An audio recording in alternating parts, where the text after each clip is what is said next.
cet événement, c'est également une aventure humaine qui a commencé avec une belle rencontre d'estime avec un chef d'entreprise, Carolo, d'une entreprise qui en est à sa 4e génération.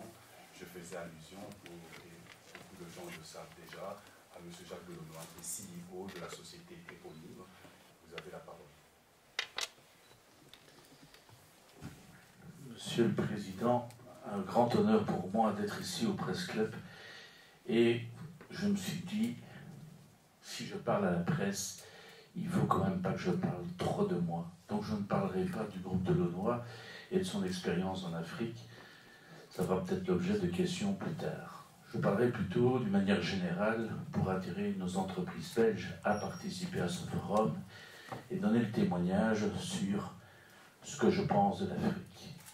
Un rapport du FMI, publié en novembre 2013, affirmait que l'Afrique a trouvé à la veille d'un décalage économique comparable à celui qu'a connu la Chine au début des années 80.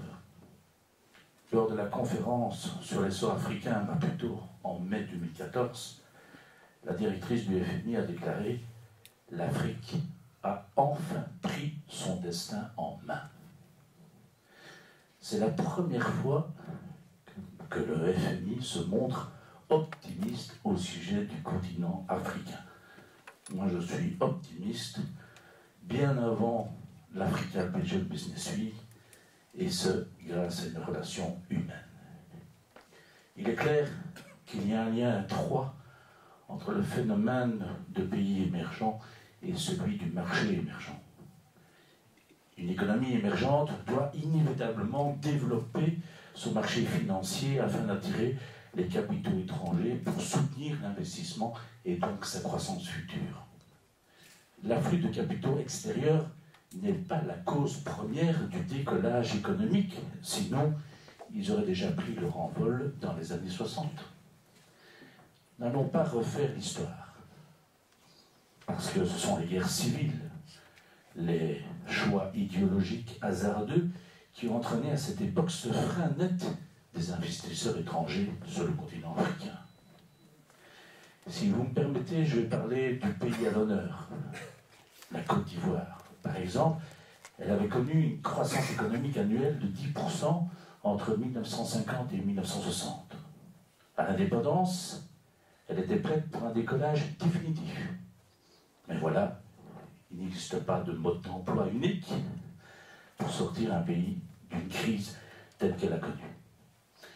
Toutefois, les pays en retard aujourd'hui, notamment ceux de l'Afrique subsaharienne, peuvent profiter de l'expérience des pays qui, ces 50 dernières années, ont réussi leur décollage. Maintenant, l'effet depuis 2008 est renversé. L'Afrique trace des plans, et c'est à nous, Européens, Belges, d'être en avant de la scène malgré une présence forte de la Chine ou de la Corée. Nous avons, nous, sociétés européennes, toutes les qualités requises pour conquérir ces marchés, d'autant plus que d'un point de vue technologique, nous sommes largement en avance par rapport aux pays asiatiques. En effet, l'électrochoc asiatique n'a pas eu lieu, par exemple, en Côte d'Ivoire. La réalité est que depuis 50 ans, la Côte d'Ivoire assiste à une longue transition de leur société africaine.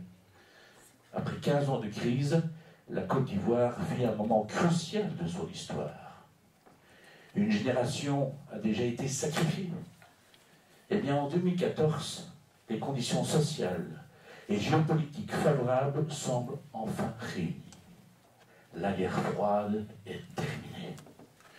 Le début de l'année économique 2015 sera marqué par le forum Africa Belgian Business Week 2015, où la Côte d'Ivoire et principalement son Premier ministre, Daniel Camelan-Duncan, souhaite que les engagements pris par les investisseurs en 2014 deviennent rapidement une réalité.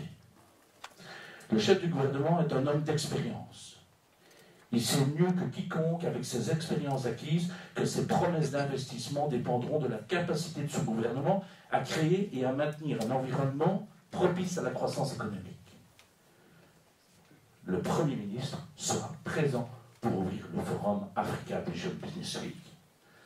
En participant comme pays à l'honneur à ce forum, les autorités ivoiriennes veulent marquer leur volonté de refermer la parenthèse d'une décennie perdue en maintenant au plus vite en place des conditions politiques, économiques et sociales de l'émergence.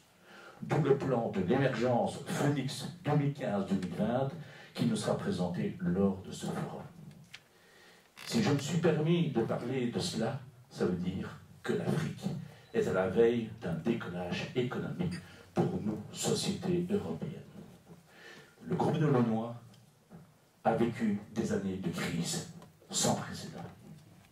Et c'est vrai, comme l'a souligné tout à l'heure le président Christian Longo, grâce à son administrateur délégué Jean-Robert Dudy, il y a eu un travail sur le terrain, un travail de relation, un travail où effectivement il fallait être présent, avec toute la prudence qu'il faut avoir sur ces marchés, mais c'est valable ici en Europe également.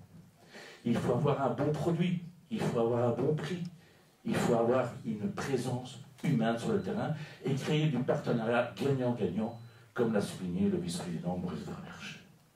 Je suis témoin de cette réussite, peut-être, mais je veux, comme l'a souligné aussi M. Philippe Patte, je veux que les entreprises belges viennent à la rencontre des entreprises africaines pour qu'ils puissent faire du partenariat gagnant-gagnant.